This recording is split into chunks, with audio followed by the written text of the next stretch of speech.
Trump did not literally delete the 401k, but something very important just happened. A new retirement gate has opened. And in a broken economy, every new gate into the financial system needs to be examined very carefully.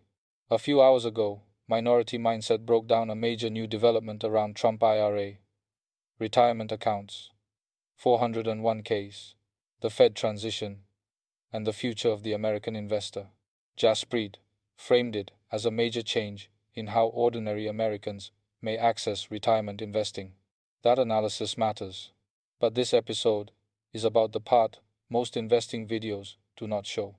What happens when millions of workers who do not have a 401 are guided into a new retirement pipeline during a time of record debt, financial repression, market volatility, and political pressure for lower rates?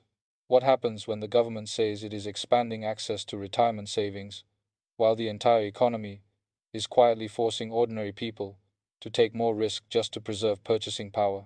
Welcome back to Broken Economy. Today, we are breaking down the Trump IRA story, not as a political slogan, not as a simple opportunity, but as a structural shift in how retirement money may be pulled deeper into the financial machine. The official story sounds positive. Trump signed an executive order on April 30, creating TrumpIRA.gov. The stated goal is to help American workers who do not have access to employer-sponsored retirement plans find simple, portable, low-cost IRA options. The White House says the platform is meant to connect workers with private sector retirement accounts and help eligible lower and middle-income workers access the federal savers match. On the surface, that sounds like financial inclusion. More access, more investment, more savings, more personal control. And for some people, this may genuinely help. A worker without a 401k may finally get a clearer path to retirement investing. A gig worker may get a more portable account. A small business worker may get a better starting point. A low-income saver may benefit from a federal match. Those are real advantages. But Broken Economy is not here to read the brochure. We are here to ask the next question. Why now? Why is the government suddenly so interested in expanding retirement account access? At the same time, the United States is drowning in debt. The Fed is entering a leadership transition. Interest rates remain politically explosive, and the market is being held together by constant flows of retirement money. That is the real story. Because retirement accounts are not just personal savings vehicles anymore. They are one of the largest pools of long-term capital in the American system. 401ks, IRAs, pension funds, target date funds, index funds. Retirement money is the slow-moving river that feeds Wall Street every single paycheck cycle. Every 2 weeks, workers get paid. A portion of that paycheck goes into retirement accounts. That money buys index funds. Those index funds buy the largest companies. The largest companies become even larger, and the market becomes increasingly dependent on automatic flows. This is why the retirement system is so powerful. It is not just about your future. It is about market structure. It is about liquidity. It is about demand for financial assets. It is about keeping the machine funded. Now add TrumpIRA to that system. The official goal is to expand access for workers who do not currently have employer retirement plans. That means more workers may be connected to retirement investing, more accounts, more contributions, more financial flows, more people entering the market. Again, this can be positive for some individuals. But in a debt-heavy economy, the system always has another layer. Because the government does not only want you to save, the system needs your savings to move. It needs your cash to become investment capital. It needs your money inside the market. It needs your future income connected to financial assets. It needs more people participating because the machine is built on participation. This is where the trap begins. In the old economy, saving money was enough. You could work, save cash, earn a reasonable interest rate, buy a home, build retirement slowly, and still feel stable. But in the new economy, cash gets punished. Inflation eats savings. Low real returns punish cautious people. Housing becomes unaffordable. Healthcare gets more expensive. Insurance rises. Debt costs more. And ordinary people are told that if they do not invest, they will fall behind. That is not freedom. That is pressure. This is the key difference. A healthy economy invites people to invest. A financially repressed economy forces people to invest because saving no longer protects them. That is why Trump IRA matters. It is not just a retirement account story. It is a financial repression story. Financial repression is what happens when interest rates are kept below the true cost of living. Your savings may earn something, but your purchasing power falls faster. You may feel responsible, but the system quietly dilutes you. You may avoid risk, but inflation makes avoidance expensive.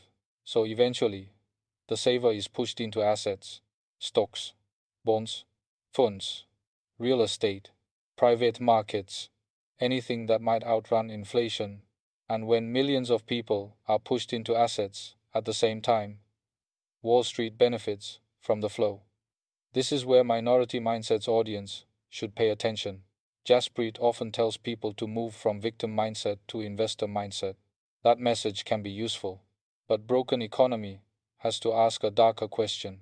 What if people are not becoming investors because they feel empowered? What if they are becoming investors because the old safety of saving has been destroyed? What if the system made cash unsafe, so that ordinary people would be forced into risk? That is the real Trump IRA question.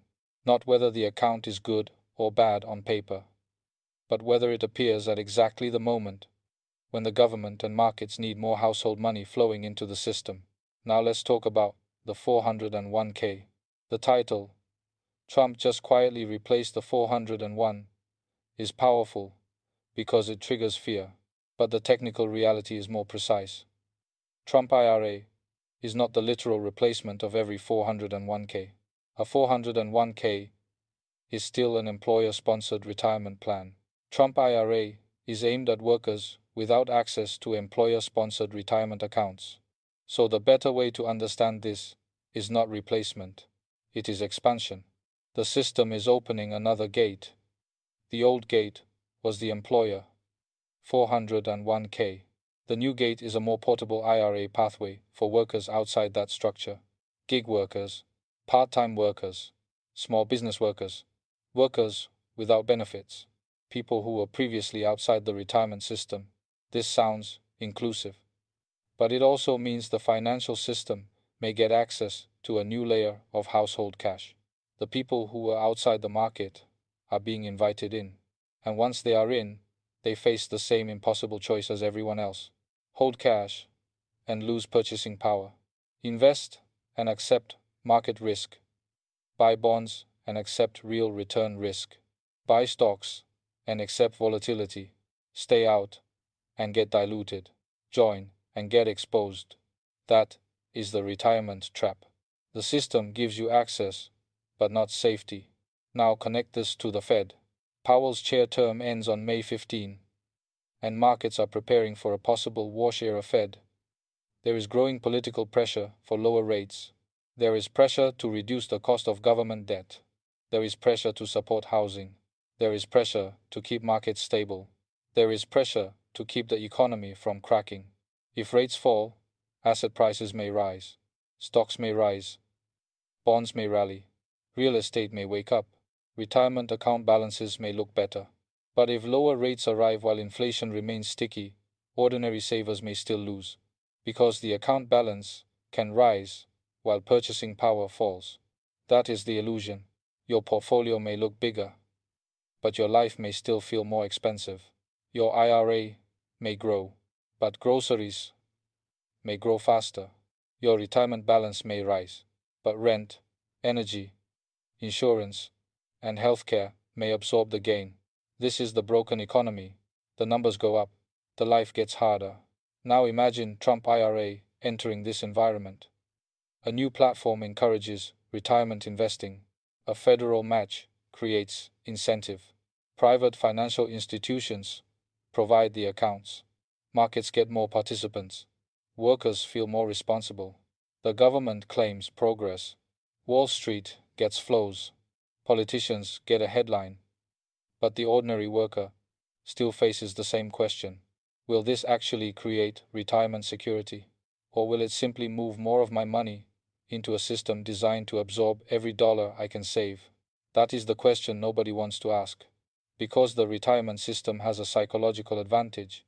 It uses hope. It tells people, think long term, trust the market, be disciplined, invest consistently, do not panic. And much of that advice is reasonable. But hope can also be used to keep people feeding a system that no longer gives them a fair deal.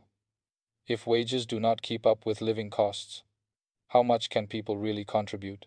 If rent consumes half of income, how much retirement freedom can a worker build?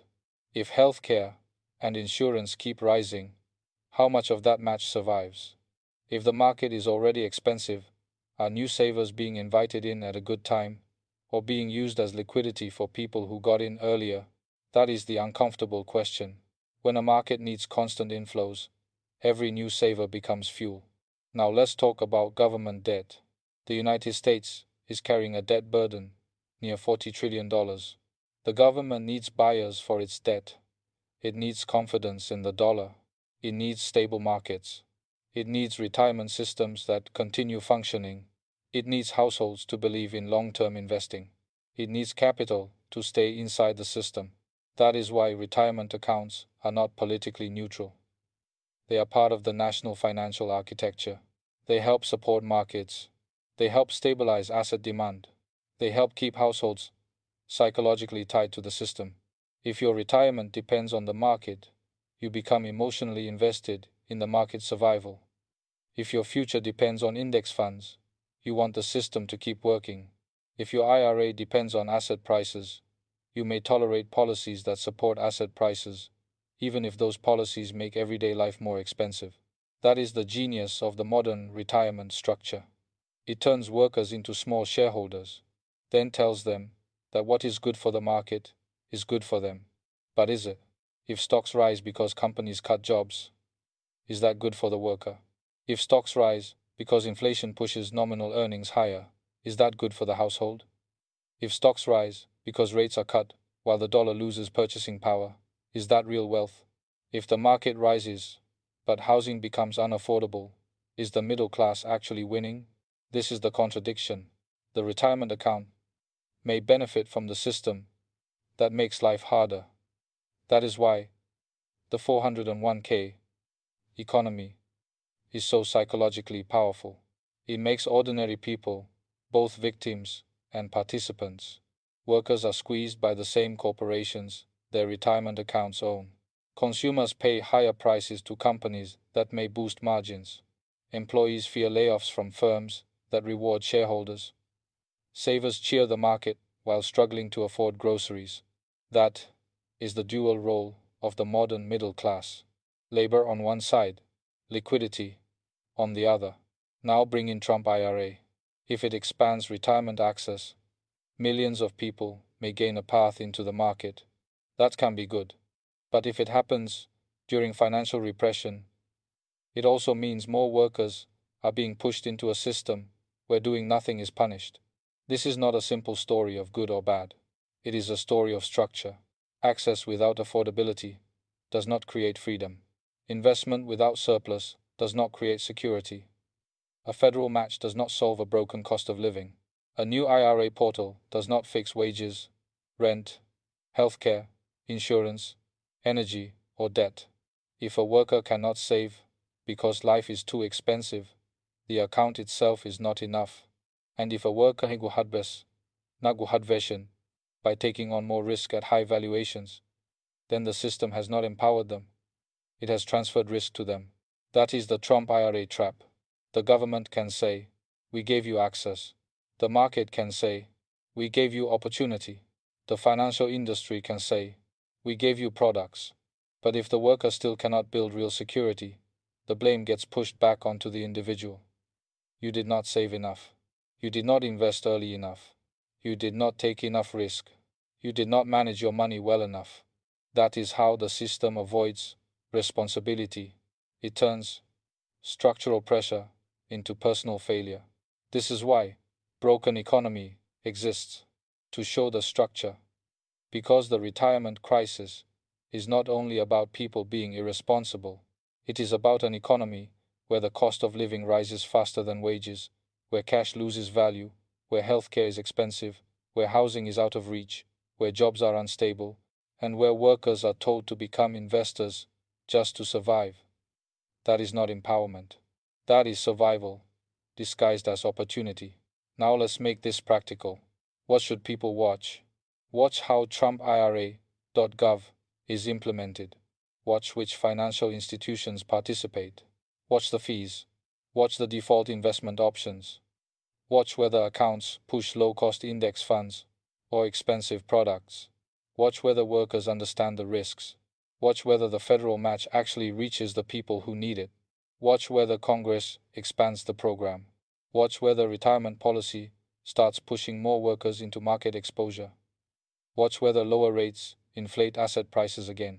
Watch whether ordinary people can contribute meaningful amounts, or whether they simply open accounts they cannot fund. Because the details matter. A bad retirement system turns workers into liquidity sources. The difference is in the structure. Fees matter. Defaults matter. Withdrawal rules matter. Education matters. Employer access matters. Income matters. Cost of living matters. And timing matters. If people are invited into the market when valuations are high, when inflation is sticky, when debt is extreme, when AI is disrupting jobs, and when the Fed is under pressure to manage government debt, then this is not just a retirement policy. It is a financial battlefield. Now, ask the street-level question. What does retirement mean to someone who cannot save? What does an IRA mean to someone whose rent just went up? What does a federal match mean to someone paying 25% credit card interest? What does market access mean to someone afraid of losing their job to automation? What does long-term investing mean to someone who cannot survive the next 6 months without debt? This is the gap. The policy assumes people have surplus. The economy has removed the surplus. That is why the retirement crisis cannot be solved by accounts alone. You can create the account. You can build a platform. You can offer the match. But if the worker has no leftover money, the system has not solved retirement. It has simply created another empty container. And if the worker does contribute, then the next question becomes, who benefits from that contribution? The worker, the fund provider, the asset manager, the market, the government, the debt system? The answer depends on the design. That is why the TrumpIRA story deserves attention. Not because it is automatically evil, not because every retirement account is a trap, but because in 2026, every policy that moves household money into financial markets needs to be understood in the context of debt, inflation, and financial repression. This is not 1995. This is not the old economy. This is a system where the government is drowning in debt. The Fed is politically pressured. Markets are concentrated. AI is disrupting labor, and ordinary people are being told that the only way to survive is to invest. That is not a normal retirement environment. That is a pressure environment. And in a pressure environment, access can become extraction if the structure is not fair. So, here is the real question. Is TrumpIRA a new doorway to financial independence? Or is it a new channel for pulling ordinary workers into a market that needs their money more than it needs their freedom? The answer will depend on what comes next. If the accounts are low cost, transparent, voluntary, well regulated, and paired with real wage growth and lower living costs, they could help millions of workers. But if they become another funnel into expensive products, high valuations, political market support, and financial repression, then the retirement harvest has simply expanded. That is the line. Access is good, but forced exposure is not freedom. Investment is useful, but investment under inflation pressure is not the same as choice. A retirement account can build wealth, but it can also become a pipeline, and ordinary people need to know the difference. Minority mindset explained the Trump IRA opportunity. Jasprit showed why investors should pay attention. Broken economy is showing the hidden structure underneath. Because the retirement system is changing. The 401k was not deleted, but a new gate has opened. And once your money walks through that gate, you need to know who built the road, who collects the toll, and where the road actually leads. Go to the comments and tell us what you think. Is Trump IRA a real opportunity for workers without a 401k? Or is it another way to pull more household money into Wall Street? Would you trust a government-linked retirement platform? Would you use it if the fees were low and the match was real? Or do you think the retirement system itself has become a trap?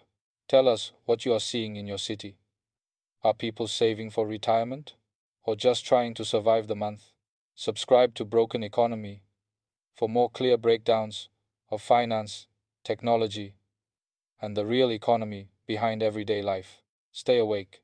The 401 car was not replaced, but the retirement machine just opened another door.